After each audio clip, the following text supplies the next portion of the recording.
দেশে মোবাইল আইছে, চিঠি বন্ধ হইয়াছে, পোলা মায়ের মনের কথা মাসে বাতাসে। দেখো পোলা পানের মন, দেখো ফেসবুকে এখন, দেখো পোলা পানের মন, দেখো ফেসবুকে এখন, মোবাইলে চ্যাটিং কইরা কাটাই সারাক্ষণ।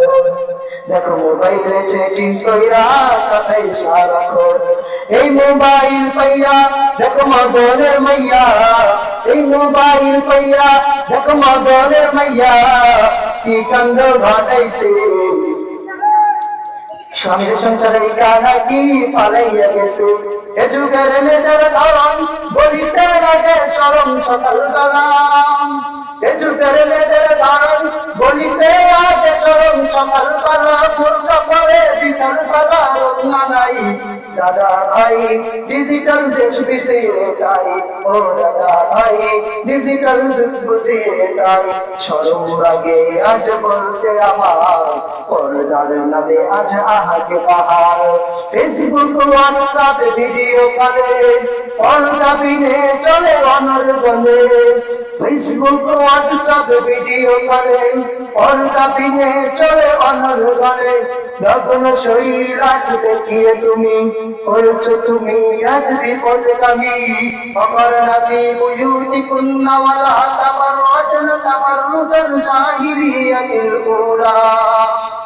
وأقمن الصلاة وآتينا الزكاة وأطعنا الله ورسوله।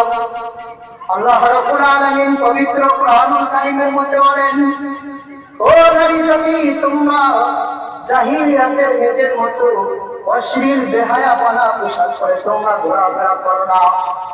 রব্বুল আলামিন বললেন, তোমরা ঢিলাঢালা, তোমরা পর্দার মধ্যে থাকো।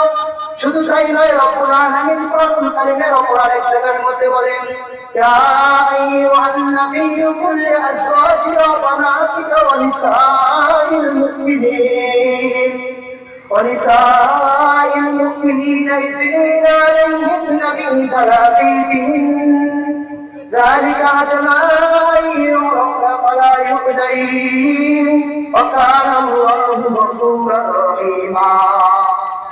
আল্লাহ রাব্বুল আলামিন বলেন, ও নবী আপনি বলে দিন মুসলমানের স্ত্রীগণ এবং আপনার স্ত্রীগণ আপনার মেয়েগণ যদি তারা পর্দার মধ্যে থাকে তারা যেন তাদের চেহারা পর্দা দিয়ে ঢেকে রাখে।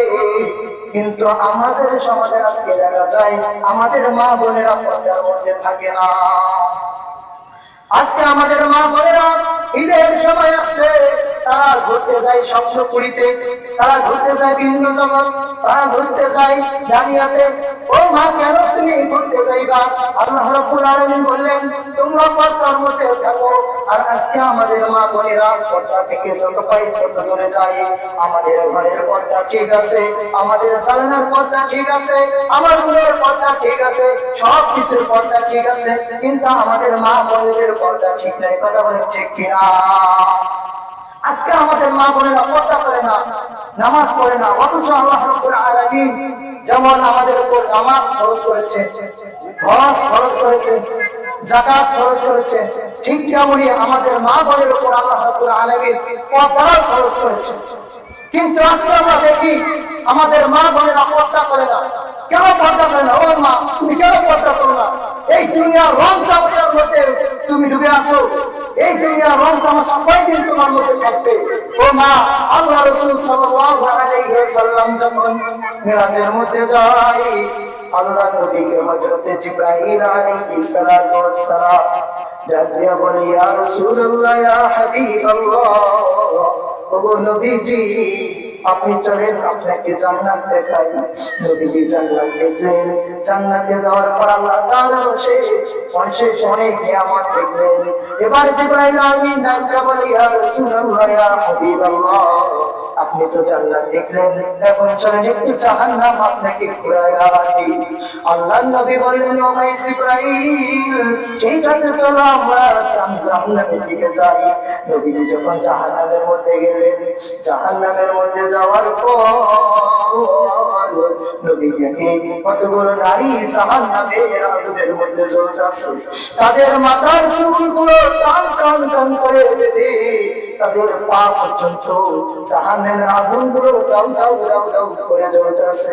আর তাদের মধ্যে কতগুলো কালো কাক বসে মাথার মগজগুলো টুকরায় টুকরায় খাইতেছে।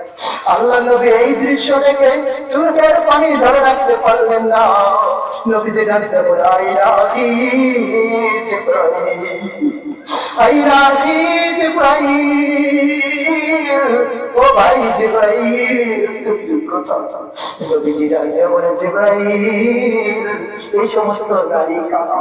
জিবরাইল আলাইহিস সালাম ডাকতে বলে, ইয়া রাসূলুল্লাহ, ইয়া হাবিবাল্লাহ, এই সমস্ত নারী হলো তারা যারা দুনিয়ার মধ্যে পর্দা করে না, যারা দুনিয়ার মধ্যে মাথার চুল ছেড়ে হেঁটেছে, আজরা ফাজরা বের করে দিয়ে হেঁটেছে, এই সমস্ত নারী হলো তারা।